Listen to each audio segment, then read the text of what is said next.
NATO plans to deploy 4 new battle groups to boost its forces on land, in the air, and at sea. But where exactly will they be based? During recent months, the North Atlantic Treaty Organization, NATO, has increased its military presence in member states that share borders near to Russia.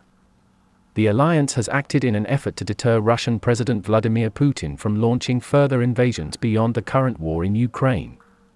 Speaking ahead of an extraordinary meeting of NATO's North Atlantic Council on Thursday, the alliance's Secretary-General, Jens Stoltenberg, said he expected leaders to agree to strengthen NATO's posture in all domains. Mr. Stoltenberg explained this will be achieved by deploying 4 new NATO battle groups. These will be based in. There are already battle groups in place in Estonia, Latvia, Lithuania, and Poland. General Secretary added, along with our existing forces in the Baltic countries and Poland, this means that we will have 8 multinational NATO battle groups all along the eastern flank. From the Baltic to the Black Sea. We face a new reality for our security. So, we must reset our deterrence and defense for the longer term. NATO describes its battle groups as multinational and combat-ready, demonstrating the strength of the transatlantic bond. Each battle group will be made up of forces capable of operating on land, in the air and at sea. Their presence is designed to make clear that an attack on one ally will be considered an attack on all 30 NATO members. When NATO heads of state meet in Brussels on Thursday, they will reaffirm their support for Ukraine.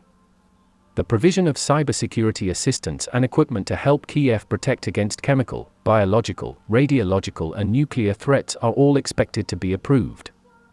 Leaders will also call on China to live up to its responsibilities as a member of the UN Security Council and refrain from supporting Russia's war effort. Mr. Stoltenberg said Beijing should join the rest of the world in calling for an immediate, peaceful end to this war. Across the entire alliance, NATO can count on nearly 3.5 million troops and other personnel.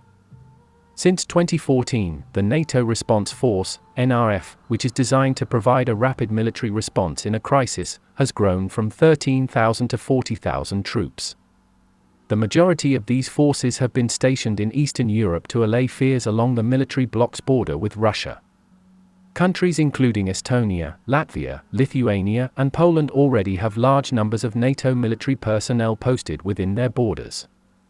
In Estonia, the UK leads the NATO battle group operating near the town of Tarpa. As of March last year, the UK had 828 troops in the country, plus an armoured infantry battalion with main battle tanks and armoured fighting vehicles, self-propelled artillery, air defence equipment and engineers, and an intelligence, surveillance and reconnaissance group. But a week before President Putin's forces invaded neighbouring Ukraine, the Ministry of Defence announced the UK would be doubling the number of personnel in Estonia and sending additional equipment, including tanks and armoured fighting vehicles.